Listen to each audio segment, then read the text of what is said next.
Les agradecemos la presencia al evento. Esperamos que finalizado el mismo se vayan con muchísimas preguntas, ojalá que con respuestas también, pero nuestro objetivo es que se vayan, que nos vayamos todos con muchísimas preguntas.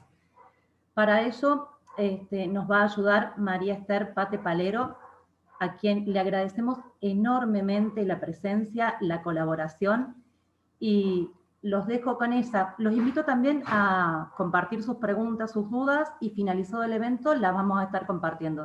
¿Sí? Muchas gracias.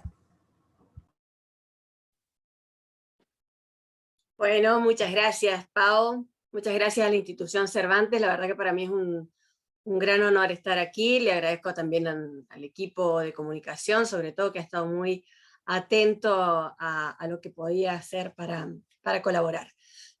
Para mí sí es muy importante que si quieren ir contándome qué los trae por aquí, qué las trae por aquí, qué es lo que les interesa conocer, qué es lo que les invita a ponerse un miércoles que parece más lunes, a escuchar una charla sobre este tema, para mí es muy interesante conocerlo, y de paso así también vamos pensando o habilitando en la segunda parte poder intercambiar un poco más.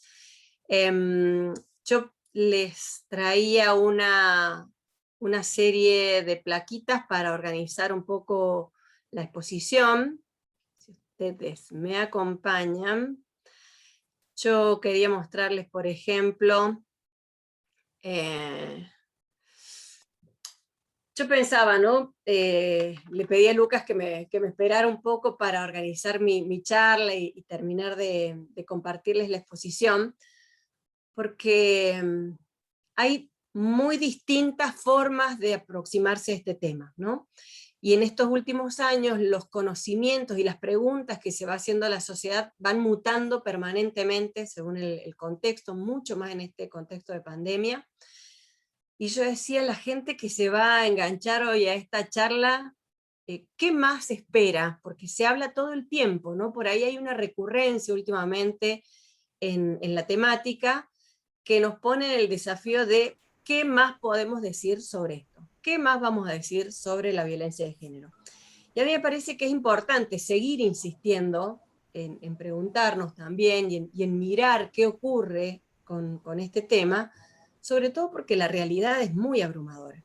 Lo que nos sigue pasando es realmente de una preocupación que a veces no se refleja en el ánimo social. Entonces nosotros tenemos un ejercicio que solemos hacer, que es imaginarnos qué ocurriría si en vez de estar hablando de femicidios, habláramos de alguna otra población, de algún otro grupo social que fuera el atacado.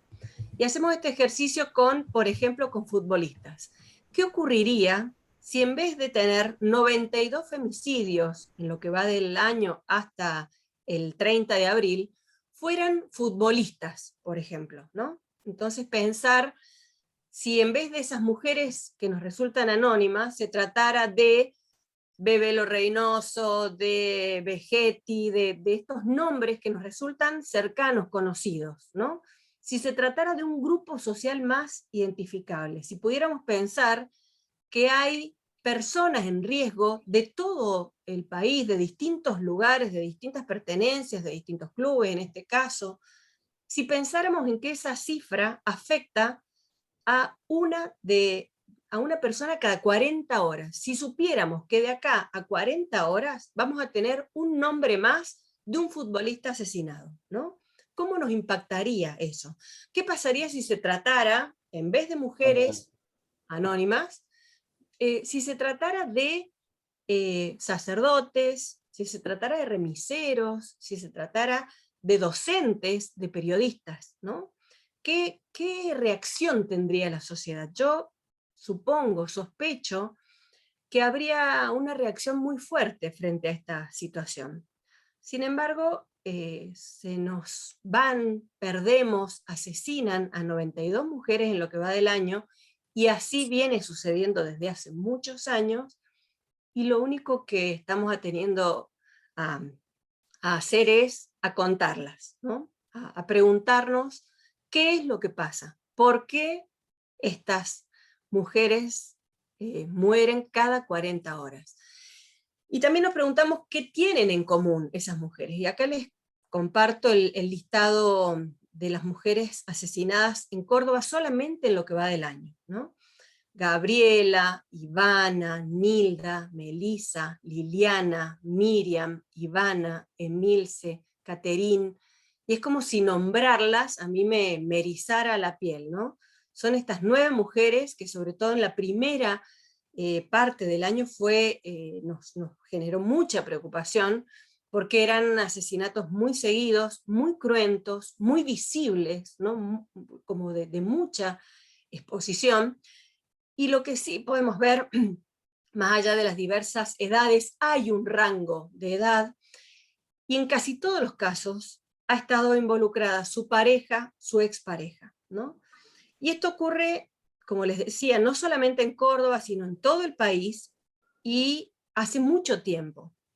Yo les comparto acá uno de los observatorios. Hay varios organismos, organizaciones, grupos que vienen siguiendo estas estadísticas. El más antiguo es la Casa del Encuentro, que lo sigue desde el 2008 a este fenómeno, y lo que seguimos viendo con recurrencia es que en la mayoría de los casos los femicidios tienen lugar en las casas donde conviven o donde cohabitan estas personas. En la mayoría de los casos se trata de sus parejas o de sus exparejas, y después hay una serie de cifras que acompañan esta situación que son igualmente graves, como por ejemplo la cantidad de niños y niñas que se ven atravesados por esta desgracia, y sobre todo, bueno, esto que les decía, ¿no? De los lugares donde ocurren. Es como si con esta foto dijéramos que las mujeres muchas veces dormimos con nuestro enemigo, ¿no? Con nuestro enemigo más peligroso. Esta situación, como les decía, nos ha hecho preguntarnos mucho tiempo cómo, cuándo y por qué, que era un poco la invitación que les traíamos para este encuentro. ¿Qué es lo que ocurre? Sobre todo cuando la noticia de un nuevo femicidio impacta en los medios, es como que vuelven a salir las preguntas, volvemos a volcarnos a las redes con propuestas más o menos punitivistas, con mucha impotencia en muchos casos, con mucha angustia, pensando cómo revertir esta realidad que nos acecha. Y ahí también se ensayan muchas veces una serie de mitos que yo quisiera desterrar de entrada. Primero, desterrar el mito de que en la sociedad o quienes abordamos estos temas pensamos en buenos y malos, ¿no? Pensar esta situación como que hay personas siempre buenas y personas siempre malas es un gran error. O sea, la violencia es mucho más compleja que esta mirada dicotómica de buenos y malos, mujeres siempre víctimas, pobres y sufridas, y varones monstruosos, malos y violentos. Yo creo que esa división no la podemos sostener. Yo creo que todas las personas tenemos contradicciones, y sobre todo que la violencia es parte de la condición humana, y que es nuestro desarrollo cultural y social el que permite tramitar esas emociones y esas violencias de una manera más saludable. Pero sí, en muchos casos empiezan a rondar algunos mitos como que, y tiene que ver con que esas mujeres pueden ser mujeres muy débiles, que no se sabían defender, e incluso a veces se arriesga la expresión de que hay mujeres a las que les gusta que les peguen, ¿no? Creo que lo hemos desterrado, pero en muchos casos lo sigo escuchando. También muchas veces se habla de los victimarios como monstruos, como personas enfermas, como personas psicópatas, o cuando no se trata de femicidas, pero sí personas que ejercen violencia, se los trata como de que no respetan a la mujer. A mí me parece que no nos alcanza esa explicación, y que en muchos casos, cuando se analizan los casos, cuando se hace el seguimiento estadístico, lo que vemos es que en muchos casos los femicidas, los agresores, son personas que tienen un comportamiento social, para ponerle entre comillas, normal, saludable, aceptable, que son buenos amigos, que son buenos parientes, que son incluso buenos trabajadores. Muchas veces también lo explicamos, y también lo pongo en el lugar de los mitos, con que las violencias se dan por las familias que se desmembran, con las familias disfuncionales, que eso genera trastornos y patologías. No es lo regular, hay de todo. La verdad que en las estadísticas encontramos situaciones tan diversas como la propia sociedad. Muchas veces también se habla de que tienen más lugar las violencias en los hogares pobres, y lo que nos indican también las estadísticas es que muchas veces los barrios cerrados y las sociedades con más alto poder adquisitivo se hacen más violentas y de más difícil acceso el abordaje y la atención, ¿no? Hay la violencia, lamentablemente la violencia de género atraviesa muy distintos rangos sociales. También muchas veces se habla o se excusan en algunas causas judiciales con la presencia de alcohol y de drogas. No debiera ser el disparador, sí puede ser que lo agrave, lo condicione a la situación de riesgo, pero no es el disparador esencial. Y también muchas veces lo que leemos son las propuestas de más violencia y más rigurosidad en las condenas, en las sanciones, y nos pasa que en muchos casos los femicidios terminan con el propio suicidio del agresor, con lo cual una condena más grave a estas situaciones evidentemente no sería una respuesta. Si una persona está dispuesta a matarse cuando comete una determinada conducta, evidentemente no hay ahí un riesgo, un miedo a la condena social ni penal. Entonces tenemos que buscar otro tipo de respuestas, y nosotras, o quienes venimos investigando en estos temas, yo leyendo y recuperando lo que hace muchos más años otras vienen haciendo, la pregunta sigue siendo por la igualdad.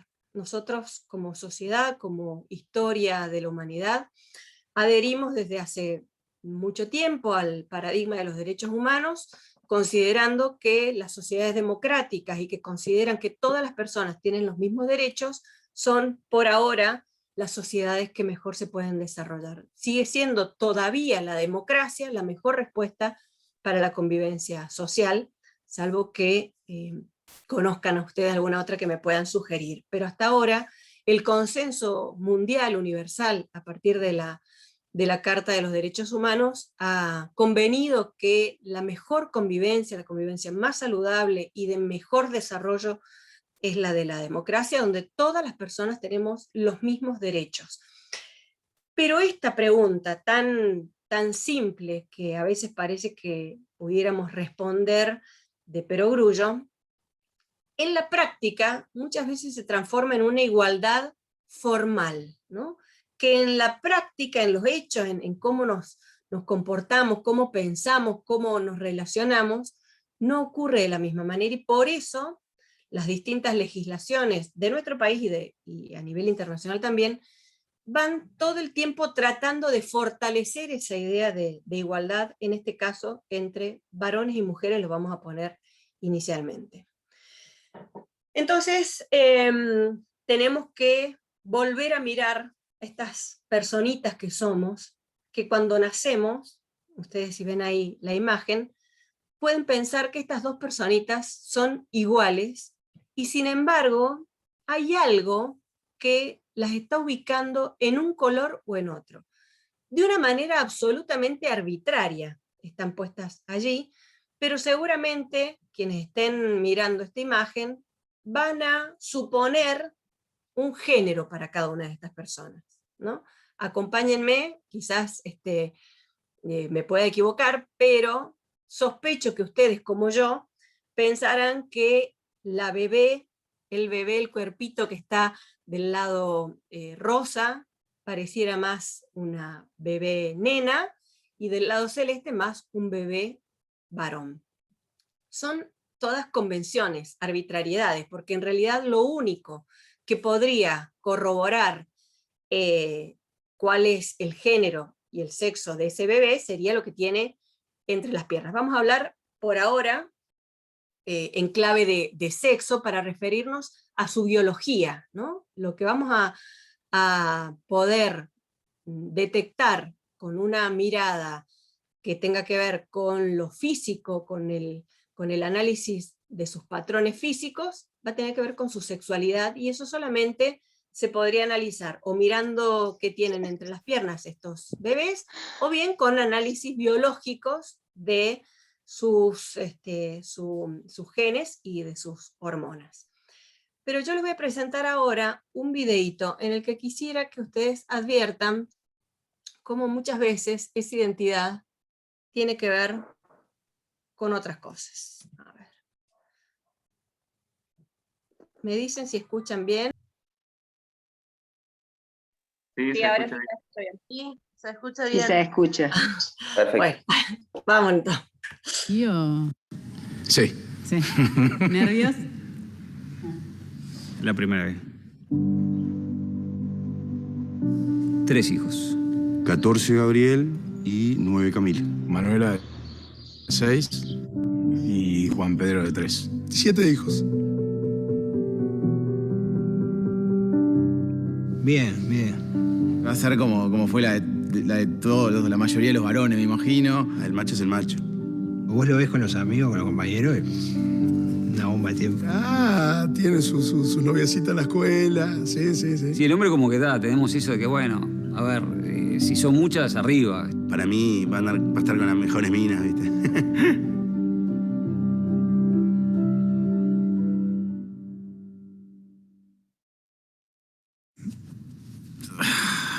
Ah, no, bueno. Ahí ya se complica.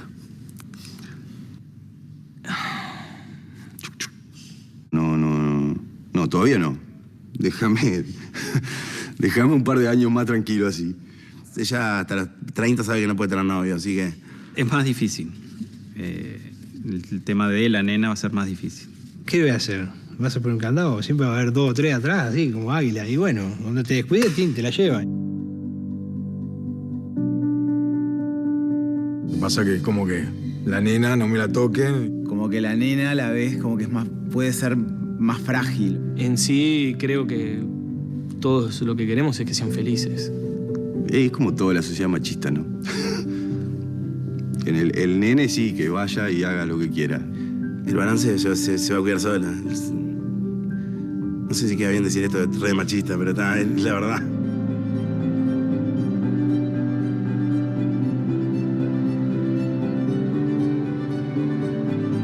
Creo que todo el mundo se siente identificado con lo que estoy diciendo. ¿No?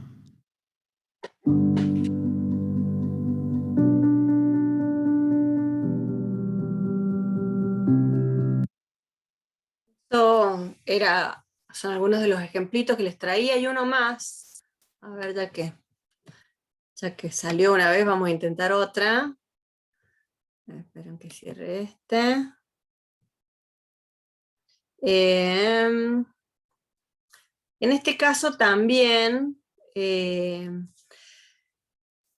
algunas cuestiones que tienen que ver, o sea, la pregunta de la igualdad es una pregunta en donde se cruzan algunas cuestiones que tienen que ver con lo biológico y otras que tienen que ver con lo cultural. Es ese cruce lo que nos tiene que invitar a preguntarnos, ¿cuál es la diferencia? ¿Por qué una pregunta, una situación tiene que ser distinta para las personas que en principio tenemos mucho más de iguales, o sea, somos iguales en nuestra diferencia, somos iguales en nuestra diversidad? Pero hay algunas de esas diferencias que terminan generando barreras a la hora de las oportunidades en los derechos, y muchas veces es lo que después se va a traducir en violencias. Entonces vamos a mirar este otro.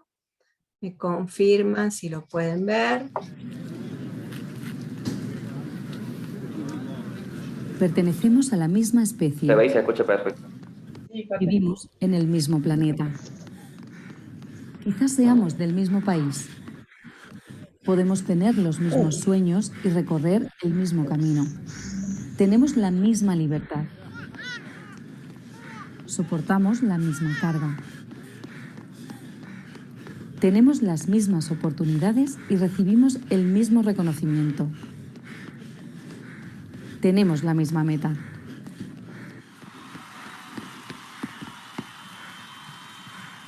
No nos engañemos. En la carrera de la vida, las mujeres tienen las mismas capacidades, pero más obstáculos para llegar a la meta. Prácticas sexistas e inadecuada atención sanitaria y social deterioran la salud de mujeres y niñas en todo el mundo. Mira a tu alrededor, implícate y da un paso adelante por la igualdad y la salud de las mujeres.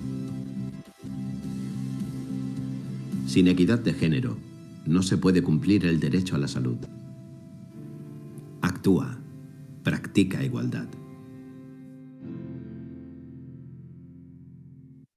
Este tercer video, como les decía, tiene que ver con una invitación a mirarnos como sociedad, digamos. Muchas veces estos temas también han sido temas de preocupación exclusiva de las mujeres, y en realidad una sociedad que se pretenda más igualitaria, más democrática y más solidaria, necesita del esfuerzo y de la mirada, tanto de varones como de mujeres, y de las distintas instancias en donde estemos, en cualquier lugar donde estemos. Este próximo 28 de mayo es un día en el que se conmemora el Día de Acción por la Salud de las Mujeres, y es porque ha requerido un esfuerzo especial también mirar qué pasa con la salud de las mujeres en este marco de desigualdad. Ahora, no es una desigualdad que hayamos decidido que sea de esa manera, no es una desigualdad elegida, que eso también me parece que es importante que sepamos. Hay una herencia que es como nuestra carga cultural que que traemos desde hace mucho tiempo y que se trasluce en nuestras regulaciones, en nuestras tradiciones, en nuestras costumbres, y que muchas veces está invisibilizada. Es cuando nosotros decimos que las violencias, estas extremas, nos abruman, en realidad de lo que estamos hablando es simplemente de la punta del iceberg, pero que si miramos más abajo nos vamos a encontrar con un montón de otras situaciones que tienen que ver con esta misma desigualdad. Entonces, en esta punta del iceberg que yo les traigo aquí con una imagen que construyó Amnesty Argentina hace mucho tiempo, fíjense que incluso para mencionar a los femicidios todavía hablaba de asesinatos. Posteriormente fuimos incorporando esta palabra femicidios, que habla de la especificidad de esta violencia, pero sí podemos identificar que ahí esa punta del iceberg va asociada a otras violencias como las agresiones físicas, que no necesariamente llegan a la muerte, que no son de una violencia extrema que lleguen a la muerte, las violaciones, los abusos sexuales, y todo lo que tiene que ver con amenazas, gritos, insultos, son parte de este mismo fenómeno. Pero si uno mira por debajo del iceberg, o sea, estas son las que nos resultan evidentes y las que muchas veces nos llevan a una reacción, ¿no? Pero hay muchas otras violencias que a veces quedan, como decimos, por debajo de esa punta del iceberg, y que tienen que ver con permanentes humillaciones, menosprecios, culpabilizaciones, ¿no? Que son cotidianas, diarias, y que a veces nos resultan más difíciles de identificar.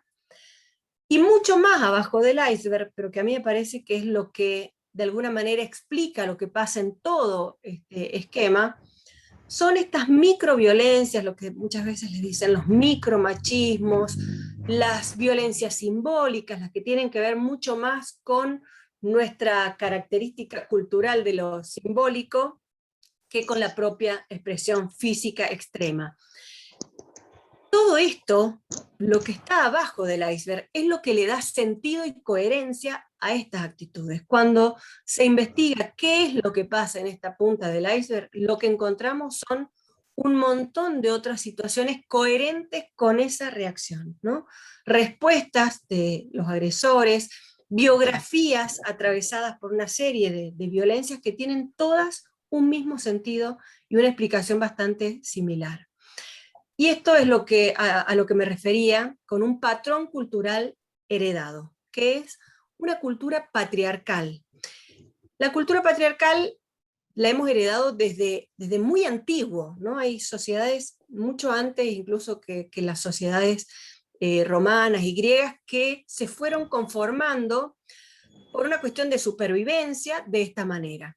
La palabra patriarcal viene del latín, se pudo conceptualizar de esa manera, como el gobierno de los padres. Es esa figura en la que se concentra el poder y que le da la máxima autoridad al varón del grupo social, al varón con más ascendencia en esa comunidad.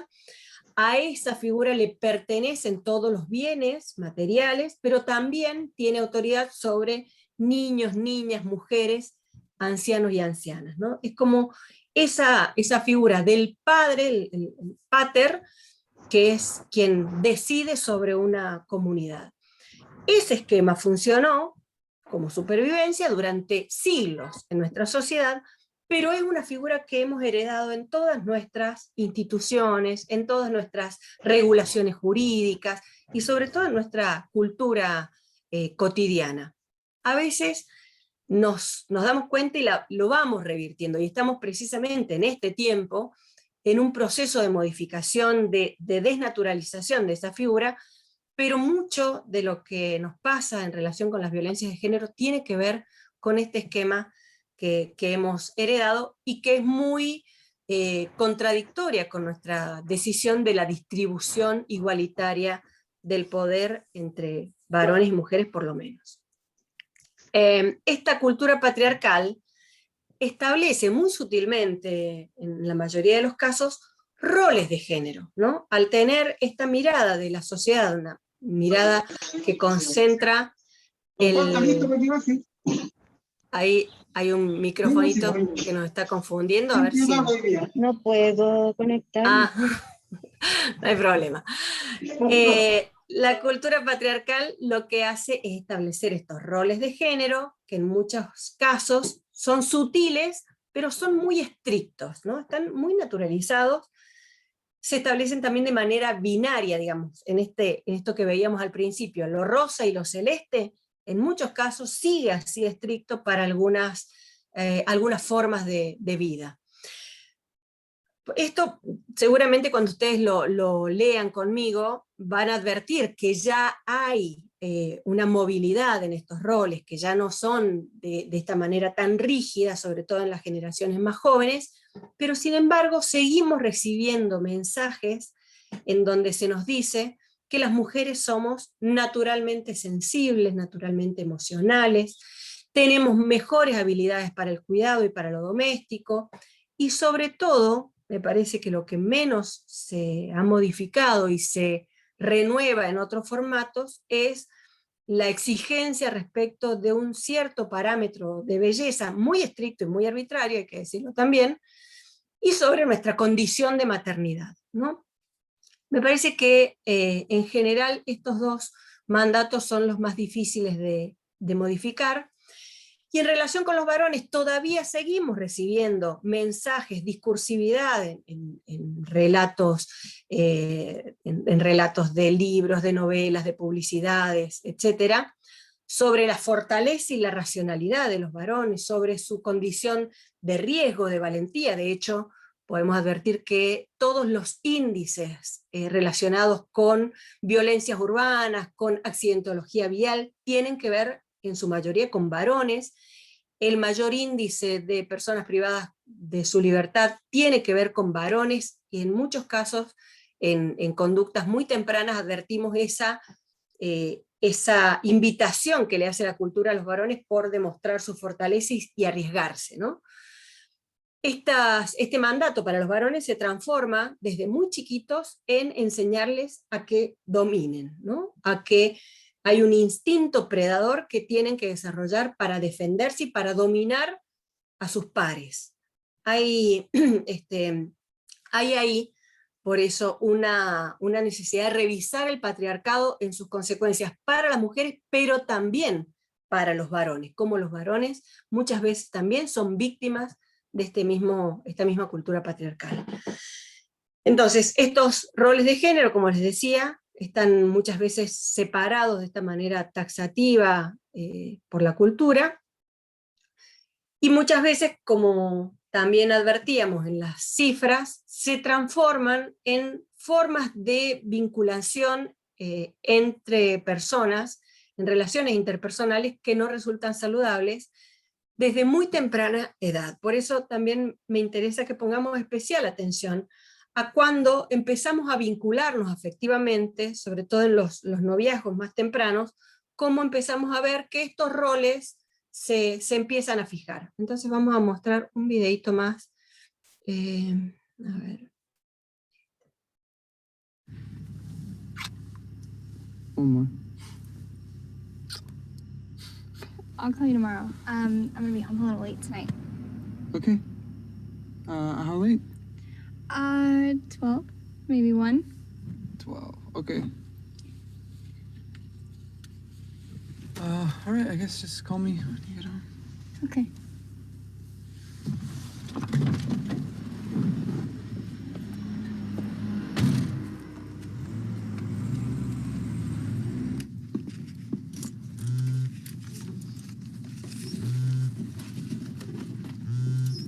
Someone's trying to get a hold of you.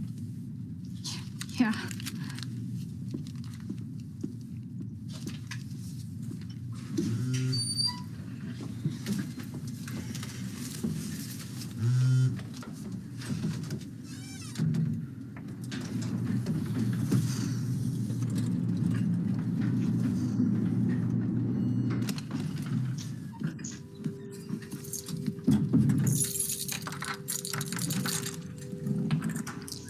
Hey, Allie. Oh, hey, Seb. What are you doing? Just eating your chips. Tried calling you. Oh, I'm sorry. I just got your text. Where was your phone? It was in my bag. Didn't you hear it? Well, I just got the text when I walked in. It can't be that hard to pick up your phone, Allie. I did let you know. I told you. I told you I was gonna be out with Katie. Was it just Katie? You're just having too much of a good time with Katie? I'm worried about where you are, and all you reply back is, I'm busy. I should have picked it up. It's your I'm sorry. phone! You always have your phone! Know what I mean? Yeah? Why didn't you look in your bag? Seb, I told you. Didn't you hear it buzzing in your bag? I don't understand. Seb, you're not listening. I didn't have my phone. It was in my bag. What does that matter? If it was in your bag? Seb, I told you I didn't hear it. How did you not hear your phone, Allie? I already answered that question. You know how easy it is to pick up...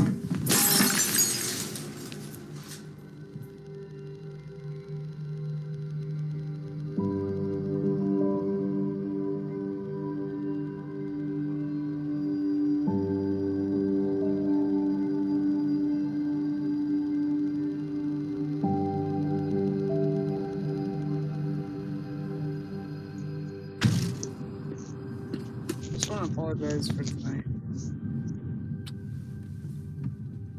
I just don't get it. Why couldn't you just pick up your phone? I told you.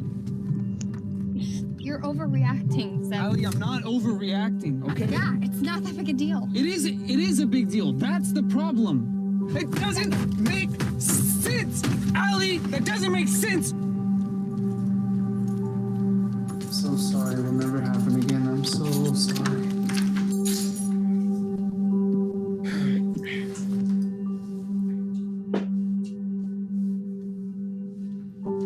Tried calling you.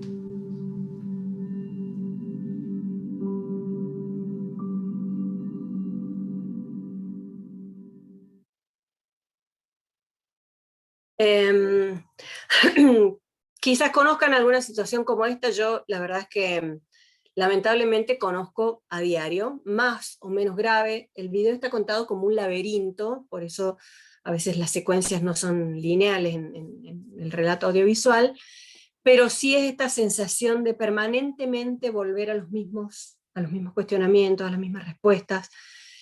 Como les decía, no creo que acá se trate de buenos y malos, sino que hay unas determinadas condiciones en las que nos hemos educado, que hemos ido adquiriendo, que no nos permiten en muchos casos salir de este laberinto.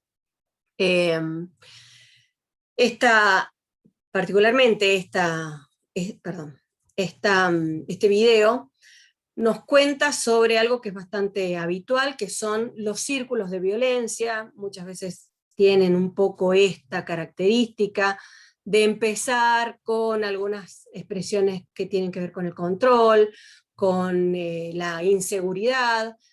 Muchas veces pasan a algo como la violencia verbal, de gritos, de insultos, de expresiones poco felices. Muchas veces después el siguiente paso tiene que ver con algún empujón, algún pellizcón, algún tipo de violencia física, y de esta manera se va como incrementando el riesgo. O sea, la mayoría de las veces lo que nos encontramos es que frente a una agresión física grave, descubrimos que no es la primera vez que ocurre un episodio de violencia, ¿no? Que ha habido señales previas que a lo mejor no han sido atendidas o dimensionadas en su gravedad o en este contexto. Y lo otro que vemos que ocurre es que suelen, no es matemático, ¿no? Hay múltiples formas en que se expresa la violencia, pero sí vemos cierta recurrencia en estos círculos, ¿no? En explosiones de alguna situación de violencia, pero como son personas que íntimamente tienen una relación afectiva, siempre hay una intencionalidad de creer que se puede estar juntos. Entonces, después de ese estallido, vuelven a dialogar, a encontrarse, a perdonarse, a intentarlo de nuevo, y hay un nuevo estallido, y hay una nueva situación de tensión que deriva en estallidos. Vuelve la etapa que decimos de la luna de miel. Bueno, muchos de estos gestos a veces los vamos, como les decía, naturalizando, nos parece normal que así sea. Hay mucha literatura y mucho relato cultural respecto de que esto es así, de que es parte de las relaciones amorosas. Como decía el video, no es amor, o no es un amor saludable en todo caso, ¿no? Que hay que revisar qué está pasando allí. Y muchas veces estos círculos de violencia pasan toda la vida, ¿no? Hay personas que soportan estas situaciones toda la vida. Tengo múltiples ejemplos para contar de personas que tanto el varón como la mujer padecen esta mochila durante toda su vida, y sus hijos e hijas también tienen que soportarlo. Pero muchas veces ocurre algo que le lleva sobre todo a la mujer en general, a la mujer, en la mayoría de los casos, el 99% de los casos, las mujeres son quienes deciden poner un fin a esta situación. Es lo que llamamos la ruta crítica. Inician una ruta crítica de empezar a deshacerse de este vínculo poco saludable. Y en no se ve muy bien, voy a tratar de, discúlpenme que lo voy a correr un poquito para que se pueda leer mejor. A ver si se ve ahí. Y este también lo vamos a correr para que se pueda leer un poco. En esta ruta crítica lo que nos encontramos son con factores que pueden ser inhibidores de iniciar esa ruptura, en muchos casos empezar a analizar la posibilidad de una denuncia, y hay factores que son promotores de iniciar una salida distinta de ese vínculo. Los factores inhibidores tienen que ver con, muchas veces la familia cree que el vínculo debe preservarse por sobre todo, de que cualquier salida de una relación afectiva va a ser para peor. En muchos casos la situación económica, en muchos casos las mujeres dependen de ese vínculo matrimonial y familiar para subsistir, y no tienen otros recursos para sostener quizás a sus hijos e hijas. Muchas veces las consultas, los lugares a donde recurrimos no dan una respuesta adecuada, y eso también inhibe a las mujeres de continuar con ese camino. Muchas veces las coberturas que tienen las instituciones para dar respuesta a situaciones de violencia son lentas, son engorrosas, son burocráticas, son muy estandarizadas, ¿no? Y lo que vemos es que las situaciones de violencia tienen muchas formas de expresión.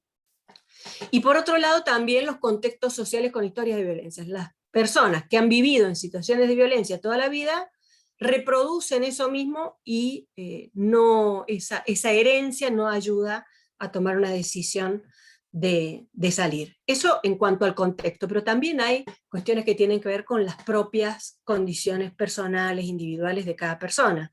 Los miedos, la culpa, la vergüenza de... muchas veces nos encontramos, y también me ha pasado personalmente, de que hemos creído tanto en una relación, le hemos puesto tanta energía, hemos defendido a esa persona frente a otras familiares, amigos, amigas, vecinas, que de pronto salir a decir que vamos a abandonar ese vínculo nos genera mucha vergüenza, mucha frustración. En muchos casos también hay un cariño, un amor por el agresor. En muchos casos esos agresores han sido también víctimas de violencia y tenemos una vocación de cuidado con esa persona. Nos da miedo lo que les pueda pasar, si van a ir presos, si le van a quitar sus recursos, etc. También esta idea de que son situaciones privadas que no se tienen que conocer. La manipulación, en muchos casos también encontramos situaciones de agresores que son muy manipuladores, que no logran desprenderse o no logran asirse a esa idea de que no pueden permanentemente estar interviniendo en la psiquis y en los planes de las otras personas. Y por otro lado, muchas veces hay mucha desinformación y desconocimiento de los derechos. A dónde recurrir, el derecho a tener una vida sin violencia, en muchos casos hay que explicitarlo. Tenemos derecho a una vida sin violencias. Y por otro lado también podemos ayudar a generar factores impulsores, ¿no? A que esas personas puedan encontrar una salida. En muchos casos los factores impulsores lamentablemente llegan en situaciones extremas. Cuando las mujeres se ven en un riesgo grave de vida, muchas veces esa situación es la que las impulsa a hacer una denuncia, a hacer una consulta. En la mayoría de los casos les diría que la decisión de salir de ese vínculo y de pedir ayuda es cuando la violencia del agresor va sobre hijos e hijas. La mayoría de los casos, cuando vemos que las mujeres llegan porque el agresor ha agredido o ha amenazado o ha puesto en riesgo a sus hijos e hijas, esas mujeres llegan y ahí se detectan fracturas, quemaduras y golpes mal curados porque no han hecho previamente una consulta o una denuncia. En muchos casos, alguna persona cercana que interviene, que consulta, que acerca respuestas, que asesora, que contiene. Por supuesto que cuando hay condiciones económicas, para las mujeres es mucho más sencillo tomar la decisión de irse de su casa, de evadir ese riesgo. Y por supuesto tener información precisa y servicios de calidad. Y a las mujeres tratar siempre de fortalecerlas en su autonomía, en que de la violencia se puede salir. Es un camino largo, arduo, complejo y doloroso, pero sí generarles confianza en que se puede salir y acompañamiento. Muchas veces también esa situación de despego se asocia o tiene que ver con que se enteran de alguna infidencia, de alguna infidelidad del agresor, y eso les genera enojo y desamor, y ahí les permite salir del vínculo. Y bueno, por supuesto, cuando las mujeres encuentran proyectos propios, metas, o bueno, cuando realmente el hartazgo las pueden ser factores impulsores para poder dejar atrás esos vínculos. Voy a mostrar un videito más que no tiene que ver con situaciones de pareja, pero que también tiene que ver con esto que yo les proponía en el video, que todos y todas tenemos que ver, y que las expresiones de la violencia de género tienen muchas caras. Entonces vamos a ver un videito más ya para ir cerrando. A ver. ¿Yo? Espérame, que no se ve. ¿Yo qué tengo que ver? ¿Yo qué tengo que ver? Ayer la vi llorando. Se le caían las lágrimas después de que él fue a verla. Trataba de secarse, disimulando, pero yo la vi. Y ella se dio cuenta de que la vi, de que vi todo. Antes, cuando apenas la asignaron a nuestro sector, una chica muy alegre, muy conversadora, muy simpática. Pero se fue apagando. Se queda ahí, quieta, fija. Está está todo el día esperando que termine su turno para irse. Y él como si nada. Hace 8 años que trabajo acá. Y ya lo vi hacer esto con varias empleadas.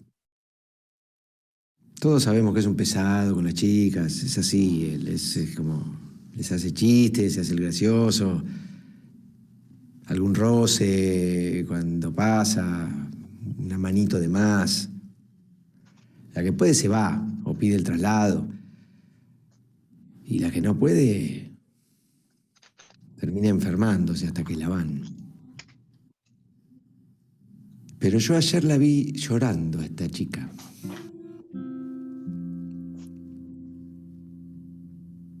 Yo hoy me desperté, no sé por qué, me desperté pensando en eso, en ella, en él. Me desperté pensando en mí. ¿Hace cuánto que veo esto? ¿Hace cuánto que sé que pasa esto?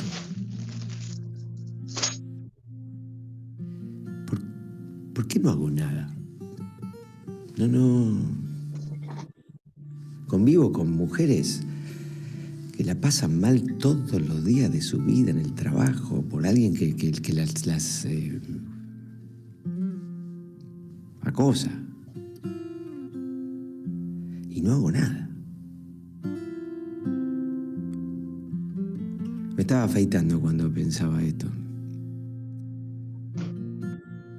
Y me vi en el espejo y me di vergüenza. Vengo de Recursos Humanos. Les dije que en mi sector tenemos un problema de acoso. Dije tenemos, porque el problema es de todos. Quedaron en citarlo. No es verdad que no lo vemos. Pasa frente a nuestros ojos todos los días. ¿Y vos qué tenés que ver? Si queremos espacios de trabajo libres de acoso, de discriminación hacia las mujeres, vos tenés que ver.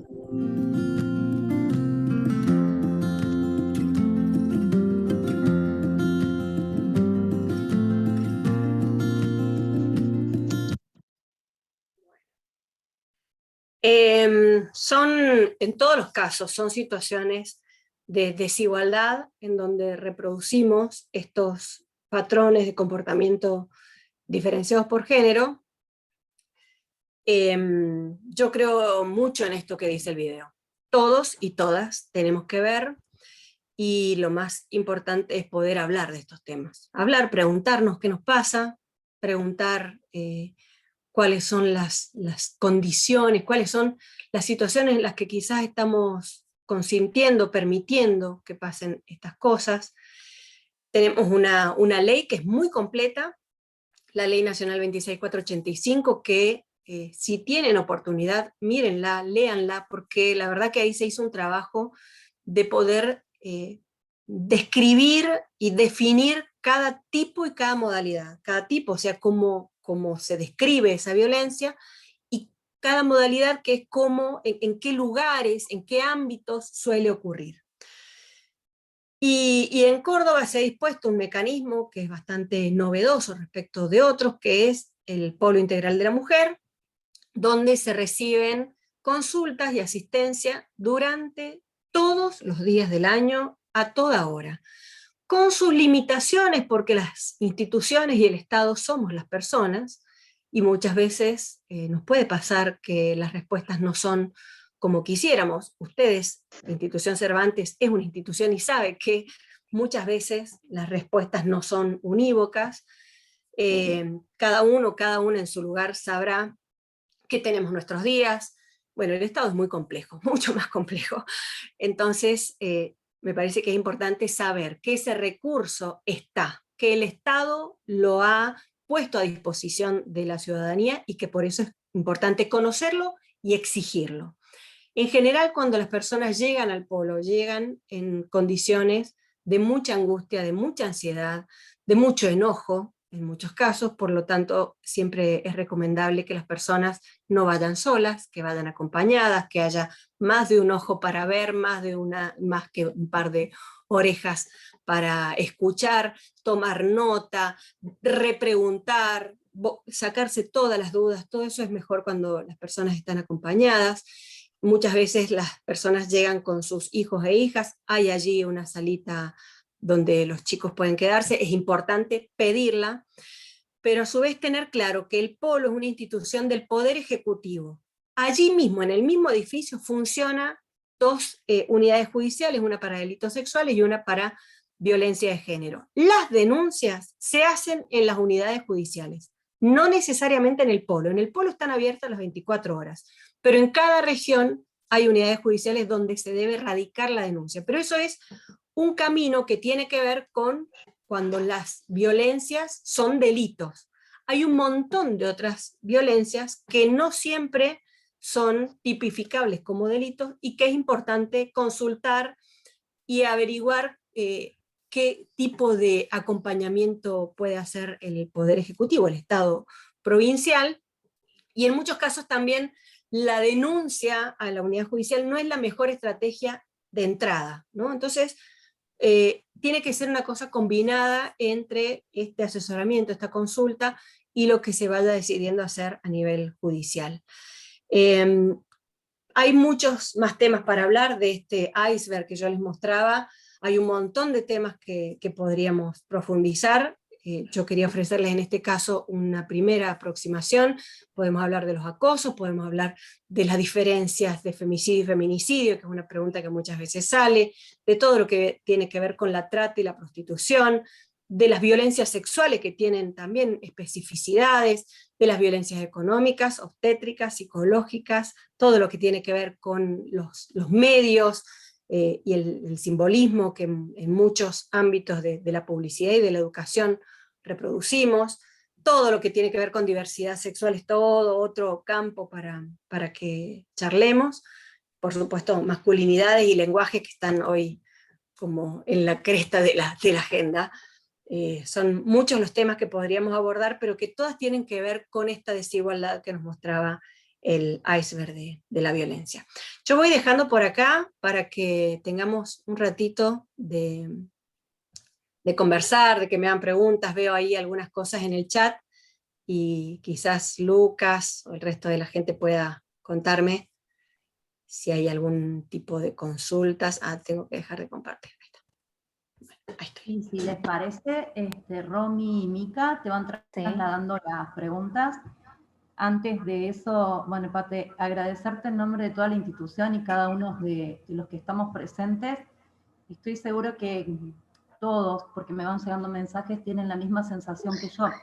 Tengo el cuerpo con un hormigueo, tengo la piel de gallina y me quedo con muchas frases tuyas. Y el problema es de todos. Esto no le pasa a la vecina, al de enfrente, a la chica que vemos en el colectivo.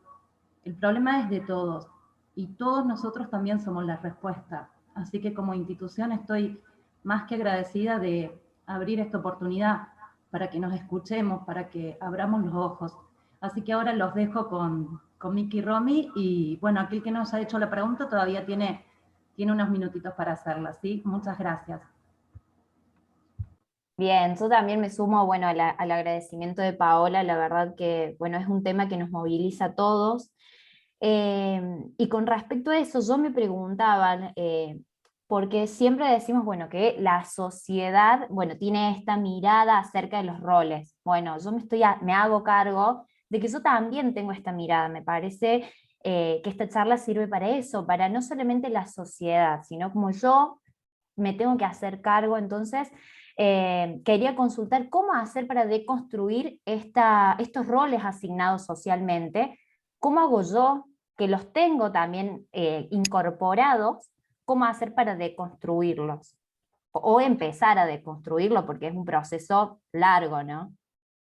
Qué divina, Romina. Qué hermoso sería tener la respuesta.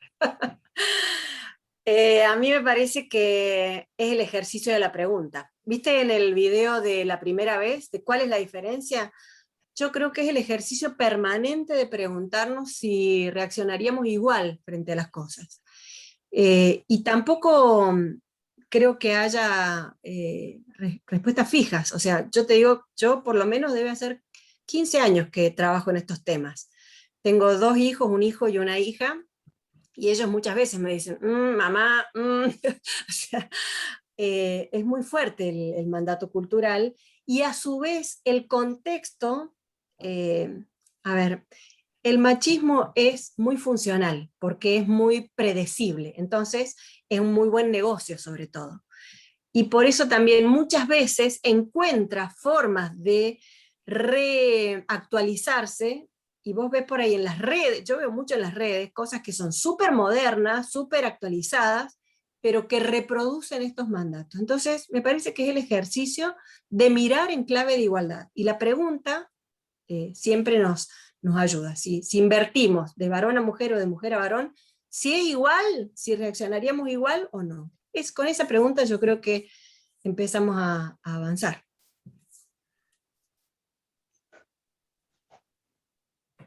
Bien, muchas gracias.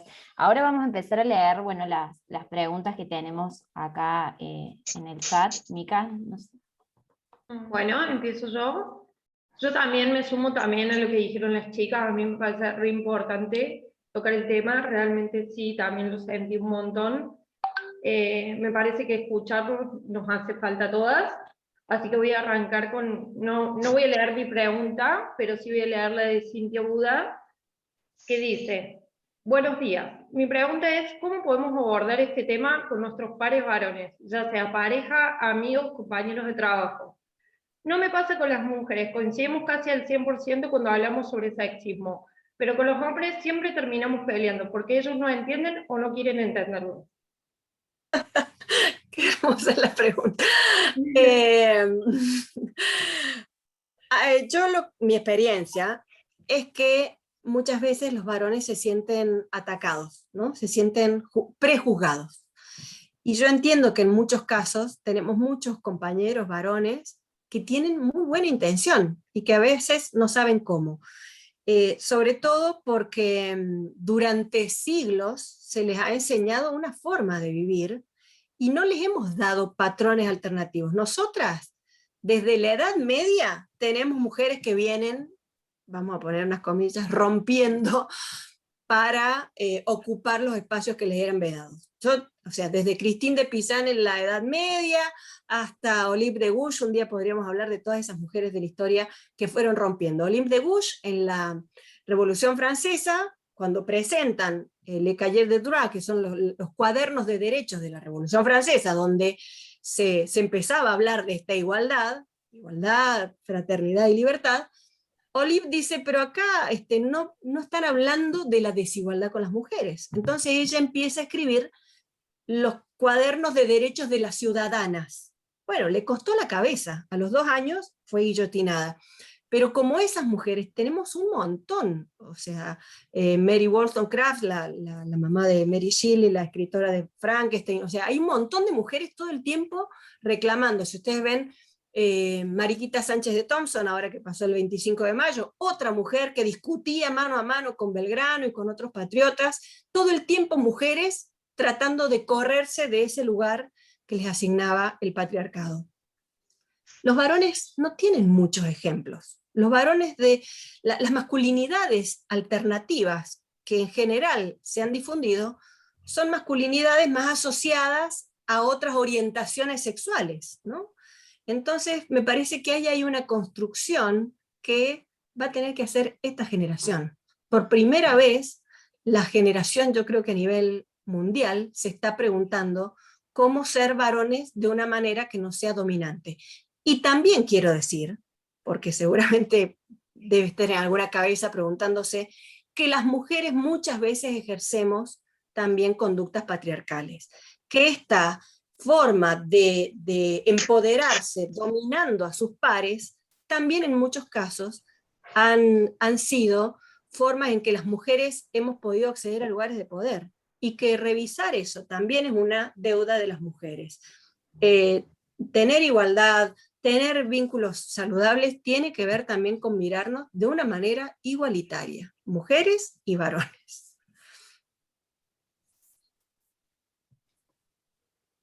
Bueno, voy a seguir con la siguiente, que es de Fanny, que dice, ¿cómo podemos como sociedad frenar a un violento? ¿Qué rol debería cumplir el entorno del violento? Hablando como entorno de su familia, sus amigos. Bueno, eso es súper importante.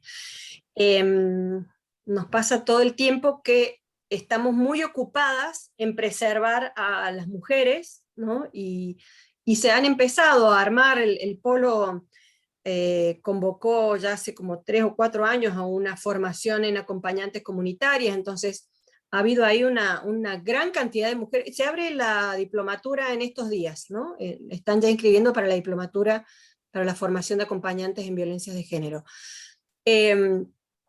Con la idea, entiendo yo, de que haya en distintos lugares personas que conozcan del tema y que conozcan cuáles son los recursos a los que se puede recurrir. Yo creo que es insuficiente, y sobre todo me parece que los estados no terminan de ser presionados por la sociedad para que haya recurso urgente, formación y disponibilidad de espacios y sobre todo, yo digo, económicos. O sea, las mujeres en general, la primera limitación con la que encuentran es la económica, y en pandemia ni les digo. Pero me parece que esta pregunta que ponen sobre qué hacer con los violentos y cómo funcionar el entorno es súper importante. En general, las familias saben o deben advertir que hay ahí un problema. Llamar la atención, acompañar, hay espacios el gobierno también cuenta con un espacio para varones, ¿no?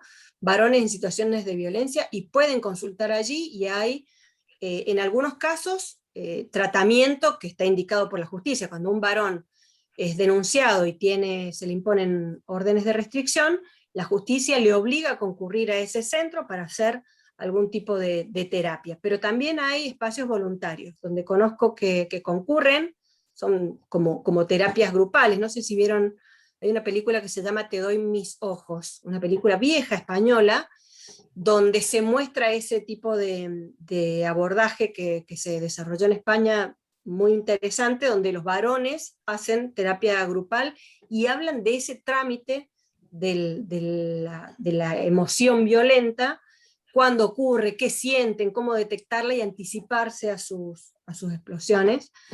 Bueno, en el Centro Integral para Varones se está trabajando con ese modelo, y me parece que es advertir, es hablar, es poner una escucha y una sensibilidad al tema. Sobre todo no quedarse callados. Yo veo muchas veces que las familias y los amigos se quedan callados y sienten que no es su problema, es una cuestión privada. Quizás tenga que ver con una sensación de impotencia, porque es realmente muy doloroso cuando nos enteramos de estas cosas, pero hay que salir de esa inmovilidad. Bien, un poco siguiendo en esto de poder visibilizarlo, ¿no? Y de poder hablarlo, bueno, la siguiente pregunta era si una mujer como que no se puede separar de este hombre golpeador, es como que le gustara que le peguen, o que es como una enfermedad. Y por otro lado, otra consulta es cuando empieza a ser violencia, ¿no? Esas dos consultas también nos dejaron. ¿Cuándo empieza a ser violencia? Cuando nos sentimos mal. O sea, había una pregunta sobre cuándo es delito. Los delitos están tipificados en el Código Penal. Cuando hay una agresión física, un daño, ahí se puede establecer mejor que es un delito. Pero hay en muchos casos violencias que son muy sutiles, las violencias psicológicas, las violencias económicas. Hay como muchas sutilezas, cuando las mujeres no tienen ningún bien a su nombre y han sido bienes gananciales. Bueno, hay distintas formas en donde determinar el delito es muy difícil. Además, no soy abogada, tengo miedo de meter la pata, pero en realidad la violencia tiene múltiples expresiones. Hay, por ejemplo, cuando hablamos de las violencias simbólicas, es muy difícil denunciar a Tinelli porque pone a las mujeres en un lugar de menoscabo, de discriminación, pero es una violencia simbólica. Ahora, eso no es un delito. Esa violencia simbólica tiene herramientas específicas para denuncias, en este caso la Defensoría del Público, hay una serie de herramientas que se utilizan en el caso de ese tipo de violencias que no son delitos, y que especialmente en el caso de las violencias mediáticas, hay como derechos contrapuestos. Está el derecho a la expresión, a la libre expresión, que es un derecho con un valor supremo, entonces se buscan otras herramientas para tramitar. Las violencias, el acoso laboral, bueno, ahora justo ha habido una modificación en el tema de acoso laboral, que también tiene un tratamiento específico, pero a eso iba con esto de que no todas las violencias son delitos, y no todas las violencias tienen el mismo tratamiento, ¿sí? ¿Y dónde iba la pregunta? Perdón, me fui. La primera me decías... Sí, la primera era relacionado con que si la mujer que se queda al lado de un golpeador puede ser que padezca una enfermedad. Esa era la pregunta. Sí, yo hablé al principio como que era uno de los mitos, una cosa que se reproduce mucho, ¿viste? A las mujeres les gusta que le peguen. Hay ahí algunas corrientes de pensamiento, por ejemplo, desde la teoría lacaniana hay una cosa ahí como en contradicción respecto del goce que habla mucho Lacan, pero es una cosa muy compleja. Yo creo que efectivamente hay componentes psicológicos en las relaciones, los hay, y hay que trabajarlos, pero lo que se repite es este patrón de desigualdad. Entonces me parece que es más importante en este ámbito trabajar esos patrones de desigualdad, y que pensemos todo el tiempo en que nuestros abordajes tengan que ver con empoderar a las mujeres, porque también muchas veces lo que hacemos es reemplazar a esa persona violenta por otra figura con la que generan dependencia. Muchas veces el propio Estado, ¿no? Muchas veces las amigas, las familias, terminamos ocupando ese lugar de dependencia que no es saludable para las mujeres. Hay que darles confianza y empoderamiento para que generen su propia autonomía. Me parece que pensar en enfermedad es generalizar situaciones que yo he conocido de todos los tipos. O sea, yo no sé si ustedes se acuerdan de Liz, una chica que asesinaron en un country. Una piba que era tremenda, de una capacidad, de un histrionismo, o sea, ningún goce y ninguna enfermedad, pero bueno, estableció una relación con una persona con la que tenía mucha empatía, y bueno, y terminó asesinada por ese tipo que se le metió en el country, chicas. O sea, hay cosas que son increíbles. Y por otro lado, somos todas personas grandes, sabemos cómo son nuestros vínculos sexoafectivos. Cuando tenemos una cosa que nos genera mucha atracción, hay cosas que resultan inexplicables, que van más allá de la racionalidad, y que lo que podemos hacer es entrenarnos en eso, en advertir el malestar.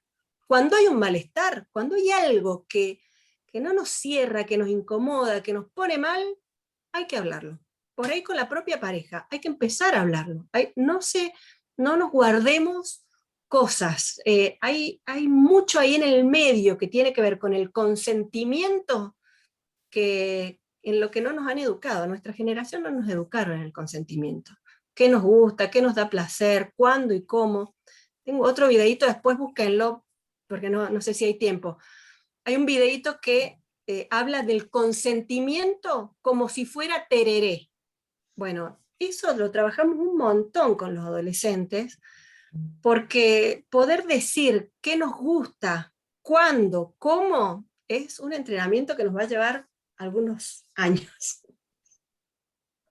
Bien, sí, la verdad que bueno, agradecemos, sí, todas las preguntas, no vamos a llegar a completarlas a todas, pero lo último era, bueno, porque en varios comentarios, bueno, salió de esto de vivir en una sociedad sin violencia, y me parece importante para cerrarlo es esto, aclarar por qué es tan importante hablar de violencia de género y no generalizarlo con otro tipo de violencias, ¿no? Me parece que...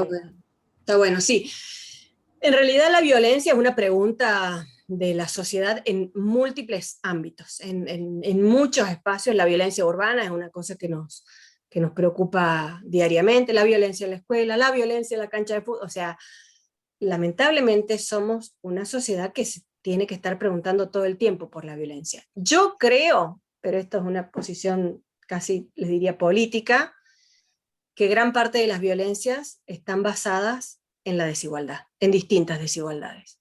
Pero es algo que podríamos discutir, porque sobre eso hay muchas miradas. Efectivamente, las distintas violencias, muchas veces me dicen, ¿es violencia de género cuando el varón le pega a la mujer? No la denominamos de esa manera, porque no está basada en esta desigualdad estructural de la que hablamos, ¿no?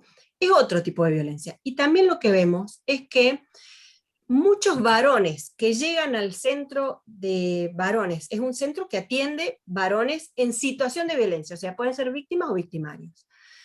En muchos de los casos, yo le diría que en un 99% de los casos, los varones que llegan denunciando violencias, o bien se trata de mujeres que tienen sí cuadros patológicos evidentes, o sea, son mujeres que son agresivas con esa pareja, pero que son agresivas con los hijos, con el vecino, con los compañeros, o sea, hay un cuadro patológico detrás de esa violencia. Y después, en la mayoría de los casos, lo que vemos son varones que van a denunciar antes de ser denunciados ellos mismos, o varones que simulan violencias. Las estadísticas en eso son tremendas. Sobre todo los chicos, los varones, muchas veces me dicen, bueno, pero las agresiones a los varones no salen. Las rastreamos, les juro que las rastreamos, y no se dan en esa cantidad.